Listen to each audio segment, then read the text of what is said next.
আসসালামু আলাইকুম, সবাইকে শুভেচ্ছা জানাচ্ছি। মাসুম মাহবুব। প্রিয় দর্শক, সন্ধ্যা না রাত বলবো, এই লাইভে আপনাদের আবারও স্বাগত জানাই। পৃথিবীর যেই প্রান্ত থেকে যারা দেখছেন তাদের জন্য আমার অগ্রিম শুভেচ্ছা, ঈদ মোবারক। যদিও ঈদের বেশ কদিন পার হয়ে গেছে। দর্শক, বেশ কিছু গুরুত্বপূর্ণ খবর আছে। প্রথম খবরটি হলো, আমাদের সেই শক্তিশালী পরাশক্তিধর রাষ্ট্রটি, তারা এখন বিশ্বের বিভিন্ন দেশের দুয়ারে দুয়ারে ঘুরছে যুদ্ধবিরতির জন্য। যারা বলছে ইরান ভিক্ষা চাইছে যুদ্ধবিরতি, তারাই এখন বিভিন্ন দেশের দুয়ারে ঘুরছে। ২ নম্বর গুরুত্বপূর্ণ খবর, ইরানের পার্লামেন্টের স্পিকার বলছেন আজকে দুর্দান্ত একটা কথা। বলছেন মার্কিন যে সেনারা ইরানে প্রবেশ করতে চায়, তারা যেন ভালো করে দোয়া নিয়ে আসে পরিবারের কাছ থেকে, কারণ তারা ইসরায়েলের জন্য জীবন দিতে যাচ্ছে। পাশাপাশি ইরানের পররাষ্ট্রমন্ত্রী আব্বাস আরাকচি বলেছেন, আমাদের প্রতিবেশী বন্ধুরা আমাদের সাথে বিশ্বাসঘাতকতা করছে, তাদেরকে আমরা ছাড় দেব না। ইরানের এক তিল মাটি যারা দখল করতে চাইবে, তাদের চেয়ে দ্বিগুণ মাসুল ইরান আদায় করে নেবে। অন্যদিকে ইরানের হাতে এমন এক অস্ত্র এসে গেছে বলে ধারণা করা হচ্ছে যে মার্কিন F-18 আজ ভূপাতিত হয়ে গেছে। 35, 15, 16 এবং 18 চার ভেরিয়েন্টের মার্কিন গর্বের যুদ্ধ বিমান ভূপাতিত হয়েছে, এমন দাবি ইরানের। দর্শক, পাশাপাশি নেতাকাকুর বাড়িতে চলছে এখনো তুলকালাম ঘটনা। চলেন আমরা এই খবরগুলো আপনাদের সংক্ষিপ্ত সময়ের জন্য দেওয়ার চেষ্টা করছি। দেখতে এবং শুনতে পাচ্ছেন কোনো প্রবলেম আছে? সিরাজগঞ্জ জেলা শাহজাদপুর থানা থেকে দেখছি। ওকে। ইউসুফ ভাই বাগদাদ, নাটোর, সিলেট, কক্সবাজার থেকে দেখছেন। ফাহিম কুমিল্লা থেকে, সিঙ্গাপুর থেকে দেখছেন। অনেকে দেখছেন। জাকির হোসেন দেখছেন। রোমানিয়া থেকে মাহিন। দর্শক, আশা করি আপনারা সংযুক্ত হয়ে গেছেন ফেসবুক এবং ইউটিউবে। ইরানের যিনি পার্লামেন্টারি স্পিকার বাগেরি, তিনি বলেছেন যে আমাদের শত্রুরা মনে করেছে আমরা অনেক দুর্বল। আমরা তাদের প্রতি যে ভালোবাসা দেখিয়েছি, আর বিশ্বাসঘাতকরা গোপনে আমাদের শত্রুদের তাদের ভূমি বা ঘাঁটি ব্যবহার করতে দিয়ে আমাদের বিরুদ্ধে ষড়যন্ত্র করছে। তারা ভুলে যাচ্ছে তাদের ওস্তাদদের, মানে আমেরিকা এবং ইসরায়েল, এক ইরান তাদের সাথে কি আচরণ করছে। আমরা আমাদের শত্রুদেরকে কি শিক্ষা দেব, তার চেয়ে ভয়ঙ্কর শিক্ষা হবে আমাদের প্রতিবেশী বন্ধু যারা আমাদের বিশ্বাসঘাতকতা করছে পেছন থেকে। এই মুহূর্তে মার্কিন যুক্তরাষ্ট্রের প্রধান টার্গেট কার্গ আইল্যান্ড দখল। এটি ইরানের তেল রপ্তানির 90%, 80 থেকে 90% এখান থেকে তেল রপ্তানি করা হয় বলা হচ্ছে। ইরানের সবচেয়ে গুরুত্বপূর্ণ এই আইল্যান্ডটি এখন দখল করতে চায় আমেরিকা। তারা প্রচুর সেনা নিয়ে এখন এই অঞ্চলে প্রবেশ করতে চাইছে বা প্রবেশ করছে। একদিকে আমেরিকা ইরানের সাথে যুদ্ধবিরতির আলোচনা করছে ইরানকে বোকা বানাবার জন্য, অন্যদিকে তারা ইরানের ভেতরে স্থল অভিযানের জন্য কমান্ডো বাহিনীকে প্রস্তুত করছে। ইরান বলছে আমরা ট্রাম্পকে বিশ্বাস করি না। এর আগেও 9 মাসের মধ্যে দুবার তিনি যুদ্ধবিরতির আলোচনার মধ্যে ইরানে হামলা করেছে। আমরা চাই আন্তর্জাতিক পরিমণ্ডলে কোনো গ্রান্টার রাষ্ট্র এবং জাতিসংঘকে। ট্রাম্প আমাদের বিশ্বাসযোগ্য নন, তিনি মিথ্যাবাদী, প্রতারক। কে বলছে? ইরান। এই পরিস্থিতিতে ইরানের স্পিকার বললেন, ইরানের মাটি গত কয়েক হাজার বছরে কেউ দখল করতে পারেনি। যারা স্বপ্ন দেখছে এই মাটি দখলের, তাদের সেই স্বপ্ন দুঃস্বপ্ন হয়ে যাবে। ইরান বলছে আমাদের প্রতিবেশী বিশ্বাসঘাতকরা আমাদের শত্রুদের সহযোগিতা করছে, সেই বিষয়ে আমরা তথ্য পাচ্ছি। আমরা তাদেরকে সতর্ক করে দিতে চাই, ইরান কাউকে সেই সুযোগ দেবে না। এখন তাদের মূল টার্গেট হলো ইরানের খার্ক দ্বীপ সহ আরো গুরুত্বপূর্ণ কয়েকটি স্থানে কমান্ডো বাহিনী পাঠিয়ে যে অভিযান চালানো সেটা বন্ধ করতে ইরান বদ্ধপরিকর। তিনি বলছেন, আমরা কোনোভাবেই আমাদের শত্রুকে স্বাগত জানাবো না। পাশাপাশি ইরানের পররাষ্ট্রমন্ত্রী আব্বাস আরাকচি বলেছেন যে আমাদেরকে তারা বারবার কথা দিয়েছিল তারা কোনো ঘাঁটি ব্যবহার করতে দিচ্ছে না, কিন্তু আমাদের ইন্টেলিজেন্স বলছে আমাদের প্রতিবেশী বন্ধু রাষ্ট্র অর্থাৎ গালফ কান্ট্রি, বিশেষ করে আরব আমিরাত, সৌদি আরব, তাদের কথা উঠে আসছে, তারা তাদের ভূমি ব্যবহার করতে দিয়েছে আমাদের শত্রুদেরকে এবং সেখান থেকে তারা বড় পরিকল্পনা আঁকছে।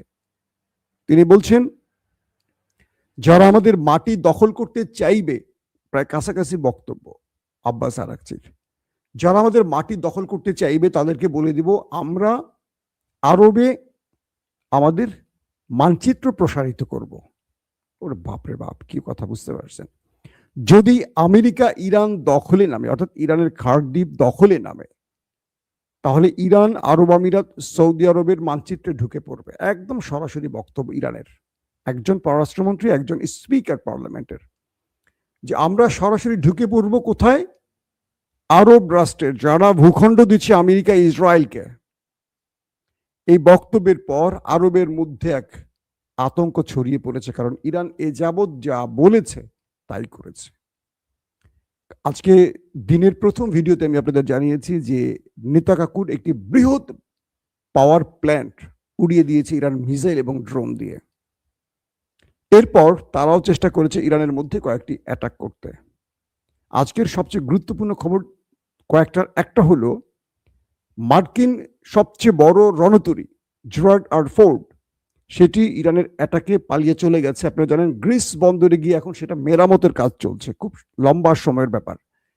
30 ঘন্টা ধরে সেটা আগুনে পুড়ছিল। মার্কিন যুক্তরাষ্ট্র যদিও অস্বীকার করে বলেছে যে এটি যান্ত্রিক ত্রুটি বা ভেতরে কোনো একটি অসাবধানতায় আগুন লেগে গেছে। অসাবধানতায় আগুন লাগলে 30 ঘন্টা চলার কথা না, এবং সেখানে সৈন্যরা ব্যাপক অসুস্থ হয়ে পড়েছে। আর আজকের দ্বিতীয় খবর হলো মার্কিন দ্বিতীয় বৃহত্তম যে রণতরী আব্রাহাম লিঙ্কন, এটাকে ইরান আজকে আবারও হিট করেছে। বুঝতে পারছেন? আজকে ইরান এটাকে আবারও ড্রোন এবং মিসাইল দিয়ে হিট করেছে। এটি আক্রান্ত হয়েছে নাকি এখনো কনফার্ম জানা যায়নি, হয়তো আমরা মধ্যরাতের খবরে জানাবো। তবে এইটুকু জানা গেছে এটি লোহিত সাগরের অনেক গভীরে চলে গেছে ইরানের ভয় পালিয়ে। এখন বলেন, যারা হরমুজ প্রণালী দখল করবে, যারা ইরানের মাটি দখল করবে ঘোষণা দিয়ে আসছে, তারা ইরানের মিসাইলের ভয়ে মধ্যপ্রাচ্য থেকে প্রথম জেরার্ড আর ফোর্ড নিয়ে পালালো, এবার তারা আব্রাহাম লিঙ্কন নিয়ে পালালো। তারা পৃথিবীকে বলছে যে আমরা ইরানের মধ্যে বড় রকম অ্যাটাক চালিয়ে আমরা এই বিজয় ছিনিয়ে নেব। এখন তারা পালাতে শুরু করেছে। ইরান বলছে তোমাদের মধ্যপ্রাচ্যে আসা দুটো রণতরী কোথায় আমেরিকা, আমাদের একটু জানাও। ইরান তোমাদেরকে বলেছিল তোমাদেরকে মধ্যপ্রাচ্যের জলসীমায় থাকতে দেবে না, এখন তোমরা আছো কি? এখন আব্রাহাম লিঙ্কনের আপডেট খবর আমরা পাচ্ছি না যে সেটা কি পরিমাণ ক্ষতিগ্রস্ত হয়েছে। তবে ইরানের আক্রমণের ভয়, এটি যে লোহিত সাগরের অনেক গভীরে প্রবেশ করেছে তার খবরটি আমেরিকা নিজেরাই নিশ্চিত করেছে। আসেন তার পরের গুরুত্বপূর্ণ খবরটি।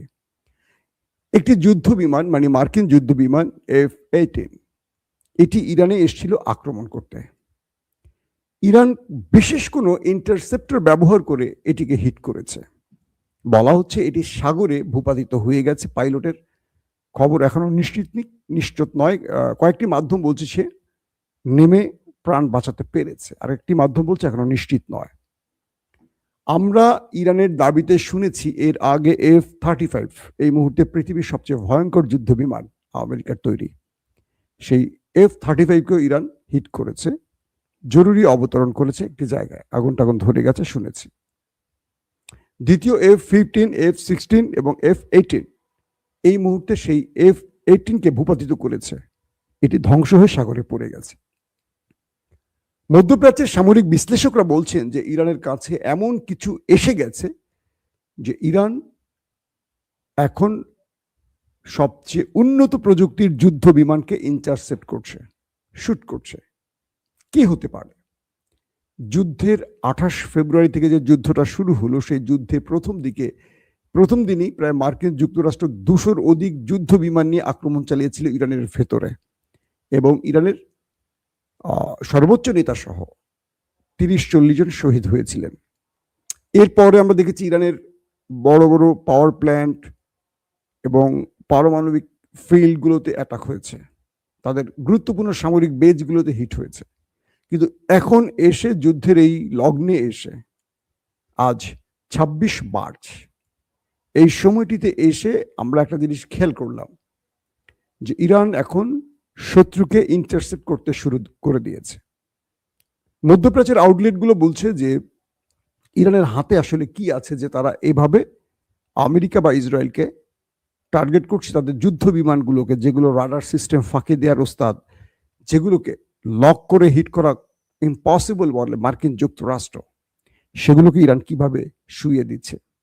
আমি আজকে সকালে লাইভ আপনাদের একবার বলেছিলাম যে গতকালকে ইরান এবং রাশিয়ার মধ্যে যে কাস্পিয়ান সাগর, যেখান থেকে তাদের সাপ্লাই লাইন দিয়ে আদান প্রদান হয় পণ্য, সেখানে ইরানের একটি বন্দরে হিট করেছে ইসরায়েল। আজকে জানা গেছে সেই হিটে বড় কোনো ক্ষয়ক্ষতি করতে পারেনি ওই দেশটি। তবে আজকে রাশিয়া তাদের কার্গো জাহাজ ভর্তি করে ইরানের জন্য প্রচুর আলু পটল পাঠিয়েছে, সবজি আর কি, আলু পটল, বুঝছেন তো, যে সবজি দিয়ে শত্রুকে ঘায়েল করতে হয় আর কি। তো বলা হচ্ছে যে রাশিয়া ওই দেশটিকে সিগন্যাল দিয়েছে, যদি আমার কার্গো শিপে অ্যাটাক হয়, বুঝতে তো পারছো আমি কি করতে পারি বা আমি কি করব, এই যুদ্ধে আমায় প্রবেশ করে যেতে পারে। অথবা রাশিয়া তার বিকল্প কোনো পথ ব্যবহার করেছে। দুটো পথ বা দুটো বিষয় আসছে। তো এখন যে বিষয়টি উঠে আসছে যে এই জাহাজটিতে করে এমন কিছু রাশিয়া পাঠিয়েছে ইরানের উদ্দেশ্যে, যাতে ইরান যুদ্ধের এই অবস্থাতে আরো নতুন চমক দেখাতে শুরু করেছে শত্রুকে, এবং মার্কিন যুক্তরাষ্ট্রের আরো বেশ কিছু স্পর্শকাতর সংবেদনশীল কৌশলগত টার্গেটে ইরান হিট করেছে। এবং খবর আসছে আমেরিকা আজকে এবং দখলদার ব্যাপক ক্ষয়ক্ষতির মুখে পড়েছে ইরানের হাতে। ইরান বলছে যে আমরা যে 5টি শর্ত তোমাদেরকে জুড়ে দিয়েছিলাম, এই 5টি শর্তের বাইরে আমাদের আর কোনো আলোচনা নেই। পাকিস্তানের মধ্যস্থতায় আমেরিকা এবং ইরানের মধ্যে শর্ত আদান প্রদান চলছে। আমি আপনাদের বলেছিলাম, শর্তগুলো আরেকবার আপনাদের বলে দিচ্ছি। হরমুজ প্রণালীর ভেতরে, মানে হরমুজ প্রণালী যেটা নিয়ে যুদ্ধটা এখন তুঙ্গে, এখানে ইরান টোল আদায় করবে। আন্তর্জাতিক জলসীমার বা অন্যান্য যে রাষ্ট্রগুলো, কানাডা, অস্ট্রেলিয়া, তুরস্ক, ভারত, আমেরিকা, হ্যাঁ, তাদের জলসীমা থেকে তারা টোল আদায় করতে পারে। তো এবার হরমুজ প্রণালী থেকে ইরান টোল আদায় করবে, এই ঘোষণা তারা দিয়েছে। আসেন আমি আপনাদেরকে সংক্ষিপ্ত 5টি বিষয় উল্লেখ করি। বলা আছে যে এই কারণগুলো, একটি হলো ইরানের ভেতরে আর হামলা হবে না, আন্তর্জাতিক গ্রান্টার রাষ্ট্রের মাধ্যমে এই চুক্তিটি করতে হবে আমেরিকাকে। 2, ইরানে এ যাবৎ যত ক্ষতি হয়েছে তার সব ক্ষতিপূরণ দিতে হবে। 3, গাজা এবং লেবাননে ওই দেশটি আর হামলা করতে পারবে না, কোনো প্রকার হামলা করতে পারবে না। 5, হরমুজ প্রণালীতে টোল আদায়। কিছু কিছু সূত্র বলছে যে আমেরিকা অনেকগুলো শর্ত মেনে নিয়েছে, কিন্তু ইরানকে থামাতে পারছে না। কারণ আমেরিকাকে আরেকটি গোপন প্রস্তাব দিয়ে রেখেছে ইরান, সেটি হলো মধ্যপ্রাচ্য থেকে তোমাকে চলে যেতে হবে। আর গালফ কান্ট্রিকে ইরান বলছে, যদি আমেরিকা মধ্যপ্রাচ্য থেকে না চলে যায় তাহলে আমি তোমাকে ঘুমাতে দেব না, কারণ তুমি বিশ্বাসঘাতকতার চরম লেভেল অতিক্রম করেছ। একদিকে আমাকে বন্ধু ডাকছো, আরেকদিকে শত্রুকে ডেকে আমার ভূমি দখলের পরিকল্পনা করছো। এটা ইরান সহ্য করবে না। কারণ আপনারা জানেন যে আরব আমিরাত, বিস্ফোরা মধ্যপ্রাচ্যের, এরাই মূলত খার দ্বীপ দখলের চেষ্টা করছে আমেরিকার মাধ্যমে। আর ইরান বলছে তুমি দখল করে রেখে দিতে পারো কিনা আগে ট্রাই করো, আর তোমার সেনাদেরকে যদি পাঠাও তারা বেঁচে ফিরে কজন সেটাকে আগে দেখো। কারণ আমেরিকা এই শুক্রবারে একটা হার্ড লাইনে যাবে, হয় যুদ্ধবিরতি হবে, নতুবা ইরানের মধ্যে একটা বড় অ্যাডভেঞ্চার চালাবে, অনেক বড় অ্যাটাক হবে। আর ইসরায়েল কোনোভাবেই চাইছে না আমেরিকার যুদ্ধ বন্ধ করে চলে যাক। তাদের মূল টার্গেট হলো আমেরিকাকে রেখে ইরানকে শেষ করে দেয়া। শেষ পর্যন্ত কোথায় গিয়ে থামবে যুদ্ধ বলা মুশকিল। তবে সব পক্ষের মধ্যে যে আলোচনা চলছে, কথা চলছে, একদিকে মনে হচ্ছে যুদ্ধবিরতি হতে পারে, ইরান বলছে এটা ওদের প্রতারণা। আর আমেরিকা ডোনাল্ড ট্রাম্প বিভিন্ন দেশের দুয়ারে দুয়ারে ঘুরছেন যুদ্ধবিরতির জন্য, এমন খবরও মার্কিন গণমাধ্যমগুলো দিচ্ছে। প্রত্যেকে ভালো থাকবেন। আল্লাহ হাফেজ।